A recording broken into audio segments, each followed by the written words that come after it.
In the last video, we mentioned some of the early converts to Islam who embraced the religion immediately after the start of the revelation. They were all people close to the Prophet Muhammad, peace be upon him, that he trusted. So for the first 3 years, the Prophet only invited those whom he thought were likely to accept Islam. He spent his time with these few early Muslims, teaching them about Islam and the Qur'anic verses and chapters revealed to him through the Angel Gabriel. Now, new converts today can learn an important lesson from this wise prophetic example. If you want to tell your family and friends about your conversion to Islam, but you suspect that there might be some strong resistance from them, don't publicly announce it to them all at once. Instead, start by choosing those family and friends that you think might be likely to respect your decision. The Prophet Muhammad, peace be upon him, was the world's best teacher. He cared very much for his fellow brothers and sisters, and he made sure that no student was left behind. To him, there was no difference between converts. They were all equal, rich or poor, free or slave, white or black. The method by which the Prophet Muhammad, peace be upon him, taught the message of Islam to his companions had a ripple effect that has transcended the centuries to make Islam the world's fastest growing religion today. Seeking divine knowledge is extremely important in Islam. As the Prophet Muhammad once said, scholars are the inheritors of the prophets. Now, as mentioned in the first video in this series, the first words that Allah revealed from the Quran were read. And this is why the Prophet Muhammad spent those first 3 years focused on teaching new Muslims all the divine knowledge revealed to him. He made sure that they grew in faith and knowledge, as they were going to be the pioneers who would spread the faith all across Arabia and beyond to invite the world to Islam. As their faith grew, their bond of brotherhood and sisterhood also grew. This was also a very important stage of private dawah. Now, dawah means to invite or call someone to learn about Islam.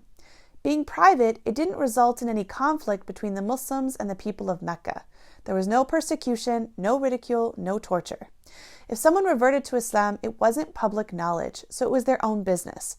And the Prophet, peace be upon him, did not start the public dawah phase until Allah commanded him to do so. Now, another important point to remember is that except for a very small number of wealthy early converts like Abu Bakr, Uthman, and Abdurrahman ibn Auf, most of the early converts were from the poor and the weak of Mecca. Bilal, Khabab, and Sumayya, for example, did not have status or strong families to defend them and to support them.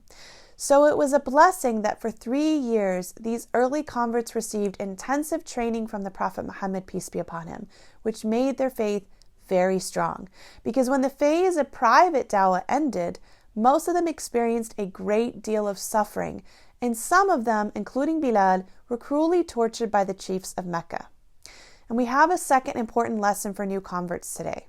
If you think that publicly declaring your conversion to Islam may put your life at risk or cause you extreme hardship, then out of wisdom, you can delay your public shahada till your conditions change and you're in a better position to deal with any negative consequences that you might face. One example of that is of a new teenage convert living with parents who might kick them out of the home if they discover their conversion to Islam. If this new Muslim, who might still be in school and not financially independent, like most teenagers, is unable to face that hardship at this stage of their life, then it would be wise to delay telling their parents and keep their Islam private for a while. Now, during this first stage after the revelation began, prayer was optional. The Angel Gabriel taught the Prophet, peace be upon him, how to perform ablution, or what we call wudu, and how to pray.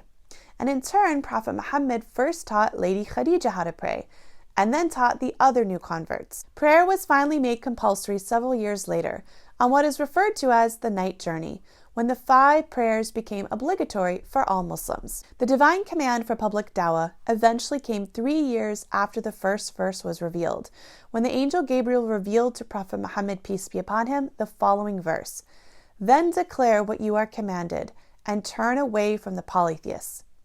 This verse was followed by another more explicit verse: "And warn your closest kindred." When this second verse was revealed, Prophet Muhammad, peace be upon him, invited his family and immediate tribe, their name was Banu Hashim, to a meal at his home. There were around 40 adults, including his uncles Abu Lahab and Abu Talib. Ali ibn Abi Talib, his cousin, prepared the meal.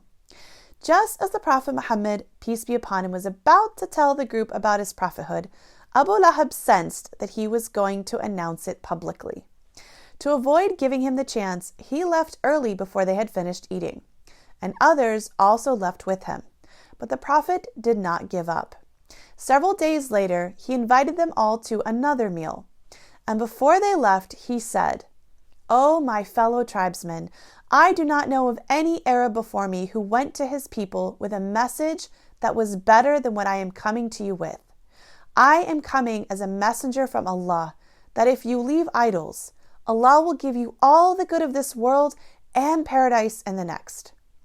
His uncle Abu Lahab became very irritated upon hearing these words, and he said in a very harsh tone, "This seems to be an unworthy message. We have the way of our forefathers. Who does this young man think he is to oppose our ways?" And Ali stood up and he said that he would support the Prophet, peace be upon him, but at this point, his other immediate relatives neither accepted nor rejected him. There was tension. A few days later, Prophet Muhammad went public to the whole city of Mecca and an area where there's a large hill called Mount Safa. Now, what happened when he went to the mount and he declared his prophethood? We'll cover that in our next video.